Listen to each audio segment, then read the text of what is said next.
Knuckles Comic Issue 10.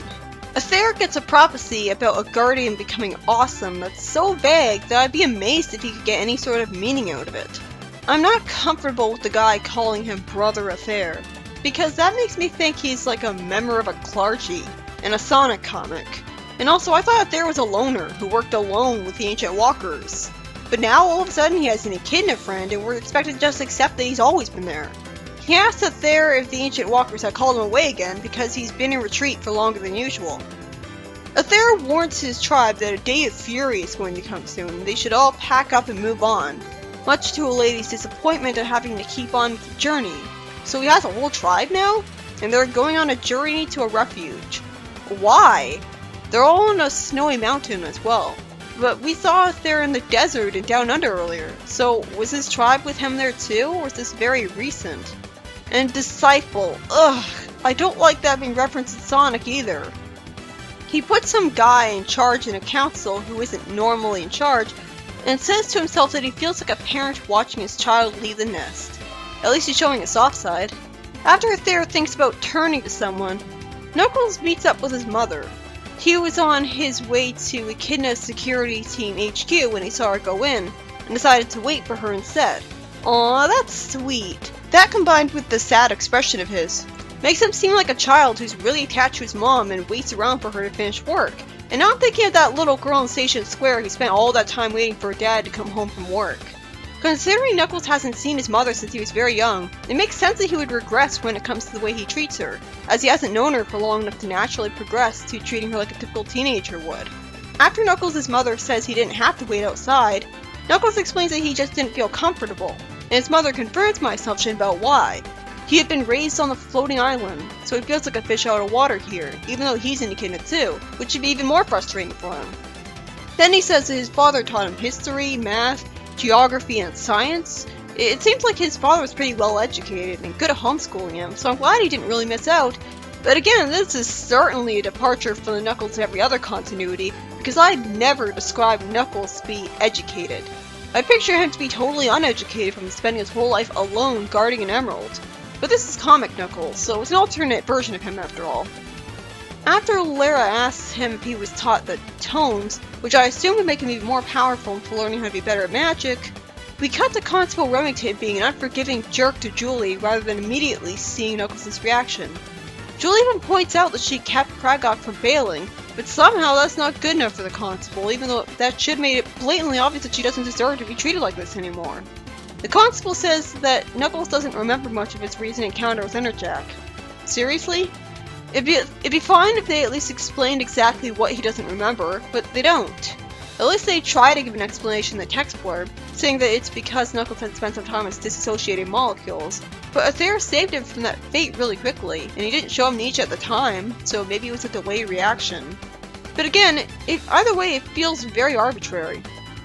I really feel sorry for Julie here, and irritated at the Constable, who looks like a complete idiot.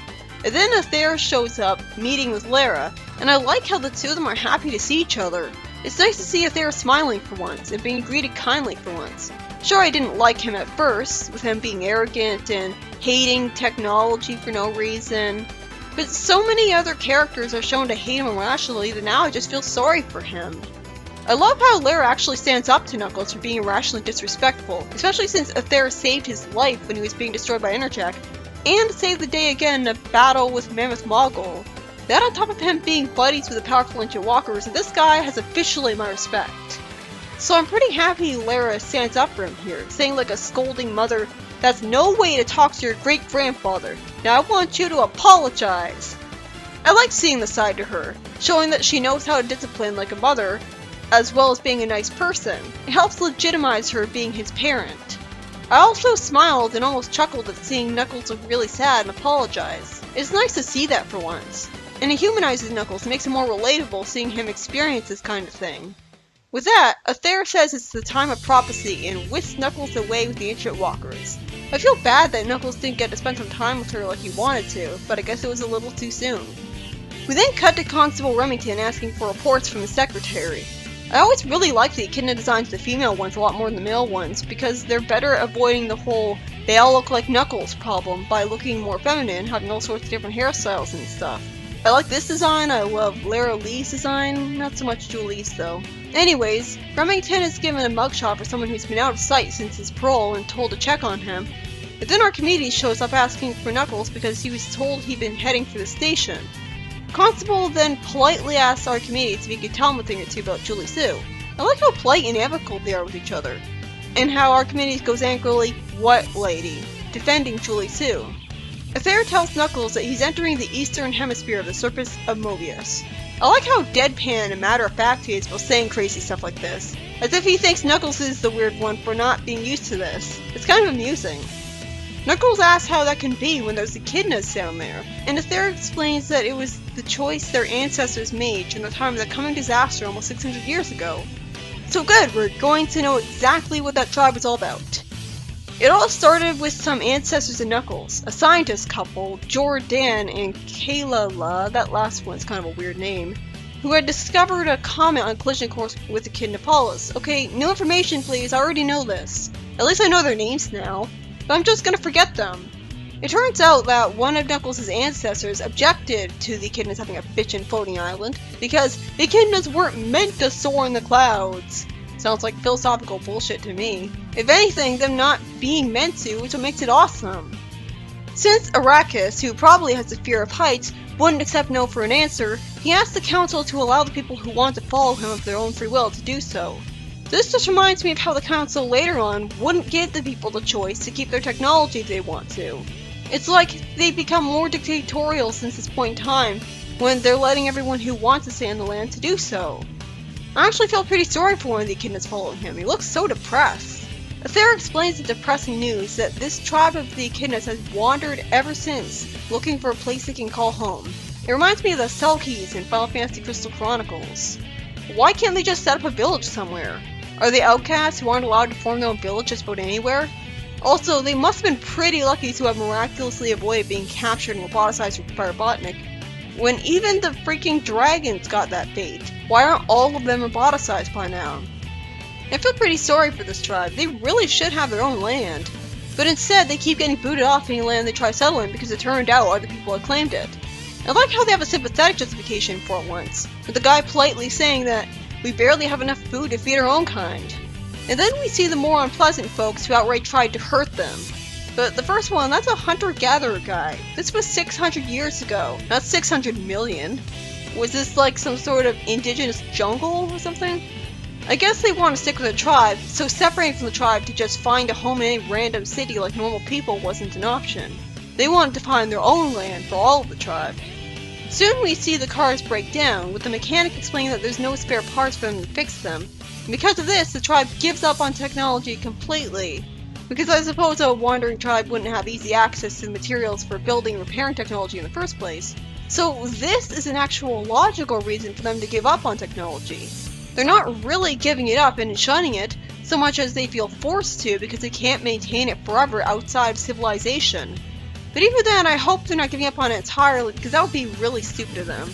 Then after Aether says that they lived a simpler existence, which I rolled my eyes at, the Ancient Walkers arbitrarily chose to come to Arrakis, a mere mortal, and help to look after the tribe. Well, that was nice of them, actually doing something with their powers to help the world for once. But it sure is convenient that they knew about this tribe and where to find it, and knew that the tribe wasn't evil. Then Aether explains that with the Guardians, only those related through blood to the Guardian family could become one, which is not how it's done in the tribe.